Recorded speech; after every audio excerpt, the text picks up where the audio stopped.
Welcome back to the channel. My name is Random Montavo, and today it's all about what in the F is going on with Lexus and their F Performance brand. Fuji is what it stands for, but a lot of us are C for confused on what's happening.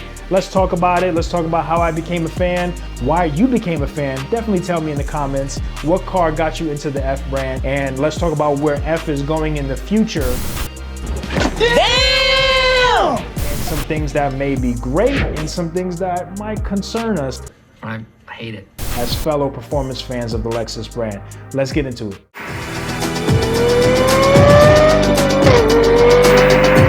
Being a Lexus F car fan, you can find yourself kind of in between two crowds. Crowd one. F brakes responding every single lap. Well, you could dissect. Go faster. Corner sharper. We wanted to give drivers this sensation and create new excitement. Then there's the other Take crowd. the red pill. The weight of this thing, it's kind of spent. Where's the power, guys? It just doesn't feel that fast to me. Maybe we're getting spoiled with all of this new stuff. No low down torque really, so. And there it is. And the aim solo says 4.96 seconds. But thankfully, when you really start pushing it, it gets worse. Emotional damage. Whatever side of that argument you're on, to each their own. But one thing is for certain, the RCF GT3s that are running in the IMSA series are doing serious damage and are highly competitive. It just goes to show you how much is in the RCF when weight is not an issue, when it has more power. And in this application, it's just devastating. It's extremely potent. Shout out to Lexus Racing and Vassar Sullivan. It's an incredible program, and I suggest everybody who is watching this, who's a fan, to look at their program. It's truly special. Now let's cut to the chase. There's one car that got me to look at Lexus differently. And if anybody says the ST430 from back in the days or the GS430, no. I know it's probably somebody watching this who knew me back in the days. I did really like the GS430.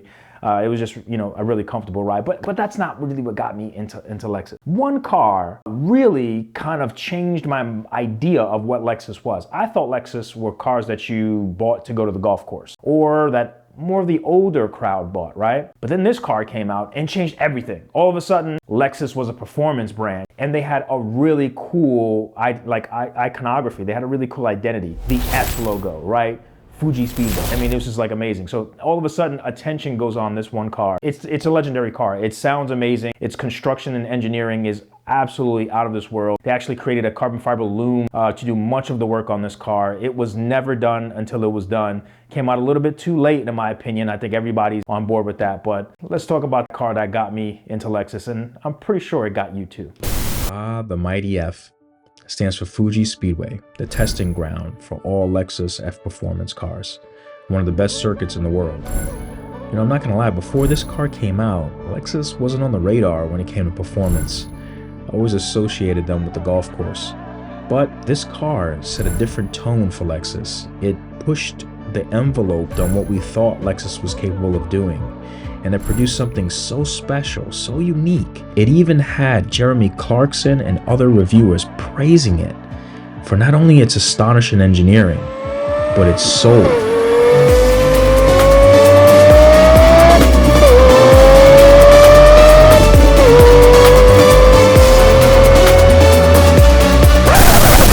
The LFA was the car that literally brought Lexus on the map for me. I didn't expect Lexus to ever do anything performance related.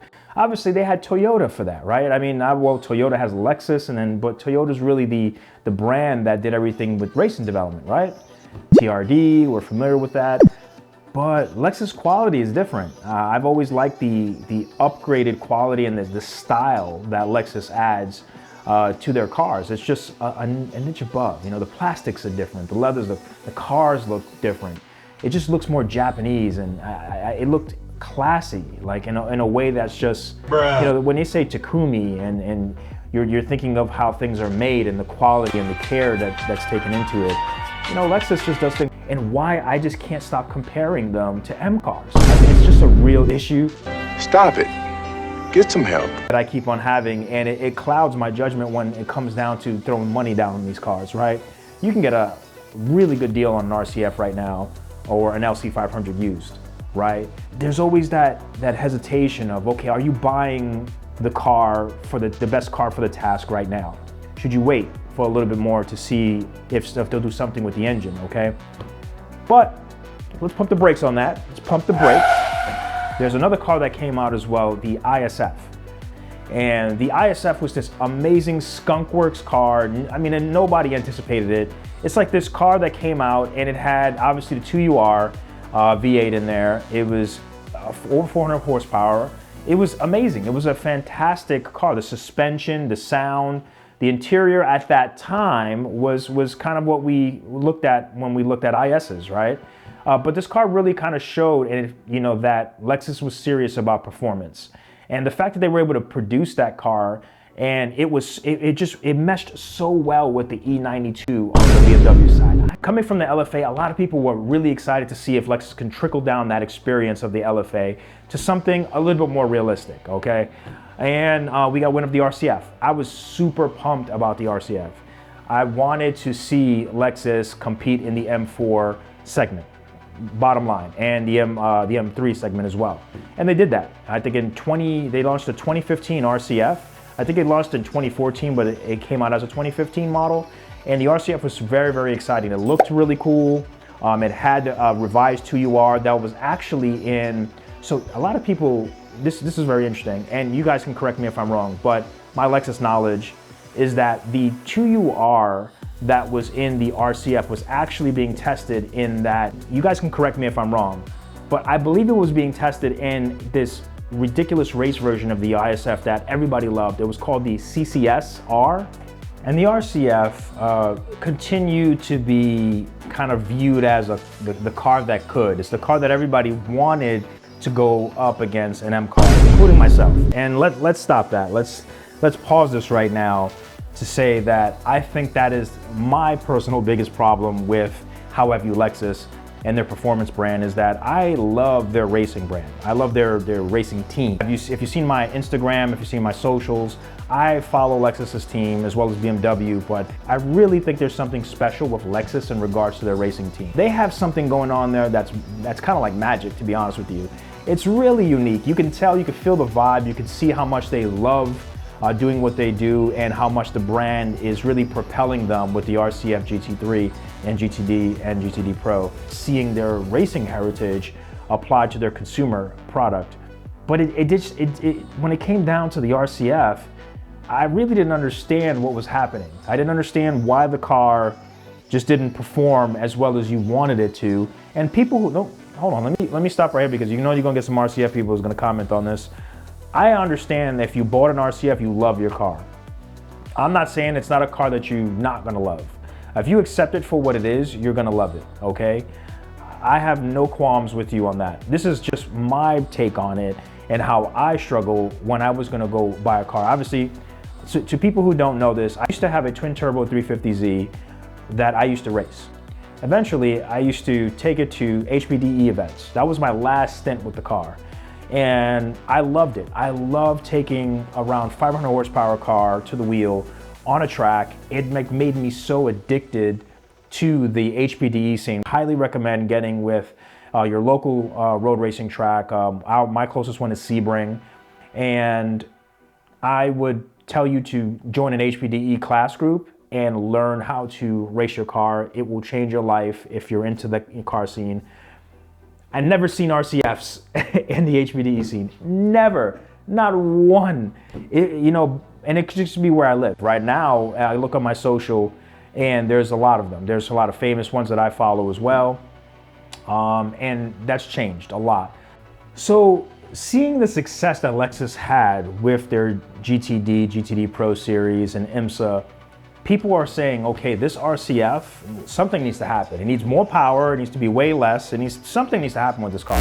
People are buying it, but I feel, in my opinion, the sales were not as good as they should have been. I feel like most people were buying RCFs used. That's just my perspective, okay? And shout out if they did sell well and you have evidence of that, shout out. I hope they did. Like I said, I'm a fan of always the underdog. And I know that the M4 sold very, very well in each iteration. F, G, they're selling well. So That's how I perceive the situation. I felt like the RC sales were going down. Obviously SUVs and are coming in is a big deal, and COVID and everything to that nature. But cars are selling well. The M4s and M3s are selling well. Lexus did something about it. They came out with a track edition, okay? The RCF track edition was great. It sparked a lot of hype, but they didn't solve the problem that we all wanted the RCF to have, more power. The 2UR, it had the same motor and it was a $30,000 markup for a car with amazing carbon fiber bits. I understand that they lightened the shafts and they put a different air compressor, or different air conditioner in rather. And they took off some things out of the car to make it lightweight wheels and a titanium muffler. It does not have a titanium exhaust. It has a titanium muffler. The whole exhaust system is not titanium, all right? But you figure for $30,000 over a standard RCF that it would include that. It also had a different frontal gear ratio. It is the quickest RCF you can get off the lot, stock for stock. But the same power, I think it had like 5 horsepower increase. I think it's just basically an intake change mod that they did, but it didn't make any sense. We saw this car come out, BMW we knew that a CSL was going to come out and a CS, we just didn't know when. But they have a competition model, and again, I fall into the trap of comparing them to F to M. But I feel like I'm not alone. I feel like there's a lot of F owners that really wanted, bring it out, modify this RCF, give us about 550 horsepower. And they didn't do it. They put a car out on 4S tires that were, designed for the car. And I know Scott Pruitt put his blessing on this car. And I'm a huge fan of Scott Pruitt and the racing development team. But I just don't understand why they couldn't scale the product. And it maybe had to do with money, it's sales, and that's what I think it's something didn't scale right with the car. There's no reason this car was selling for $107,000, over $30,000 above regular RCF. Let's fast forward a little bit, right? We have now in the Lexus lineup one F car pretty much, right? We have the RCF, no GSF, nothing more than that. Then we have an LC500, which Lexus made that actually has a stiffer chassis than the LFA, that's what they said. But it has the same engine as an F car, right? And it sounds better. It definitely has the chassis that can go further, right, than the RCF, but guess what? It's not only slower than an RCF, it's slower than another car they came up with that's not even an F car. The IS500, which is a car that really, really grinds my gears. I don't understand why an IS500 even released. I'm not sure if they just had a bunch of 2URs left and they were like, let's put this into whatever we have that's selling, which is an IS. ISs do sell. And I just felt like they just put this engine in, didn't put oil coolers in it, so it's not a track car, it's not an F car. People wanted like, oh, it's the ISF. No, you got a car that, is not designed for the track. It's designed to be kind of like a 340i kind of car, right?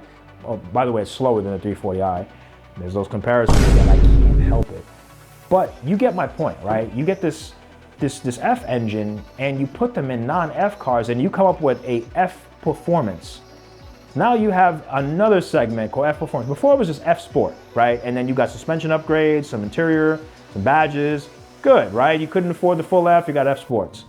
Or in some segments, there were no F models, like the RX, for instance, right? You got an RX, and there was no RXF, which would have been dope, Lexus. I don't understand why you're not doing RXF. That would only be great to go up against an X6 or an X5. Are just, to me, the LC500 makes sense. I don't understand why they made a hybrid version. That, to me, I have no interest in a hybrid version. I didn't understand. I've never even seen a hybrid version in person, and I don't really care to see one. It's a great idea, concept, but unless the car was electric or had longer electric range and actually was a plug-in, I really don't see the point of the LC hybrid, right? Again, same engine as the RCF, sounds better interior quality, car is slower than the IS500 sedan, non-performance, right? It's literally just F Performance model.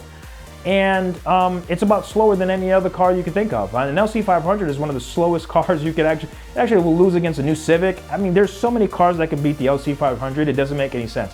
Matter of fact, if you have an LC500, all right, your car is beautiful. Your car is gorgeous. It looks amazing. It sounds amazing. The build quality is amazing. but you do not race any single car on the road unless you are really sure it's at least 150 horsepower less than what you have, or 200 horsepower less than what you have, and just be very careful because your car looks amazing, but it's like the i8, right? The i8 is a car that looks amazing, not the fastest car, but I actually think it's faster than the LC500 actually. So maybe that's not even a good comparison, but you get what I'm saying, right? It looks like a supercar, but it's not a supercar. The performance is not there aligned with the looks. That's kind of what the LC500 is. The difference is the LC sounds really good. It has the exhaust note down to a T. But the fact that it loses to an IS500 is bizarre. You buy a car for over 100 grand and you're losing to cars left and right. You just can't even race that car. That car is just a car you pull up to your Cars and Coffee, you put some dope wheels on it, you get it PPF'd, put some carbon bits on it, and you just look and enjoy the ride. Again, ambiance over performance. IS500, ambiance over performance. You have an IS500, sounds amazing, got your quad exhausts, no oil coolers, not a track car, not an ISF. Now they're confusing people putting, it's like if they put the S58, if BMW put the S58 in the 340i. Why? Why would they do that? I know Porsche, put a GT3 motor in a Cayman, right? And that, but again, it's still an RS model, right? So you're not so crazy there. They're not putting it in, but Lexus puts the F engine in a non-F, and then they calls it F Performance. But they're still selling an F with the same horsepower. It just doesn't make any sense. And then their Halo car, which is the LC, is slower than their entry level, than the IS500. I guess not entry. Do you see what I'm saying? Like, it's really annoying. It's very confusing to me. I don't understand it. I don't like it. They need to clean this up. It feels like the RCF was supposed to have a new motor about this time, and these motors got trickled down to the other platforms, or there was supposed to be some new motor. There were rumors that an LCF was in development. If this came out, I think it would have been such a relief, right? Because it would have said, okay, now you have a new motor. It was supposed to be a twin turbo V8 was the rumor at the time, 600 horsepower. Maybe that'll trickle down to the RCF. But without any hope of understanding where F is going, I just don't get it. They're not, the 2023 RCF track edition that came out is literally the same as the 2022. The only thing that's different now is that you have the new shocks, which is on all the RCFs, as many like to point out, and it just has a new color. You have like a nebula gray now, It's a good looking car, but again, the same thing with the engine. This engine is its gift and its curse. Okay, and it's a gift and curse in all of the lineup where this engine's in. I mean, in the LC, it's a gift and a curse. Sounds amazing, slowest car out of the whole category, but sounds amazing, looks amazing, fantastic car. Chassis has the most potential right now out of any Lexus. That chassis in the LC can go far. Nobody knows what's happening with it. No, I mean, it's like maybe Lexus PR, Mike Forsyth, I know you guys know, but it frustrates me as a fan, right? Because they don't talk about what's coming out with F cars, they just don't. And they're not really pushing the consumer product to get people more interested in the brand other than their racing program. I want to know that if I buy this car, that I'm gonna have a chance to buy a 550 horsepower car or a twin turbo V8 version. Like, I need to see the future, or else I'm just gonna go somewhere else where that they can pump out different cars. M cars, BMW has an M car for every day of the week. You can literally buy an M car from the lowest model. I mean, you could buy a SUV, it's just bonkers. I don't even know how BMW scales so much, but that's the problem I have. I can't separate comparing them to BMW all the time, and it's because relatives of mine have a BMW. I drive a BMW, and I really want Lexus to kind of like stop, to stop holding back, That's, what? That's my problem. That's my biggest thing.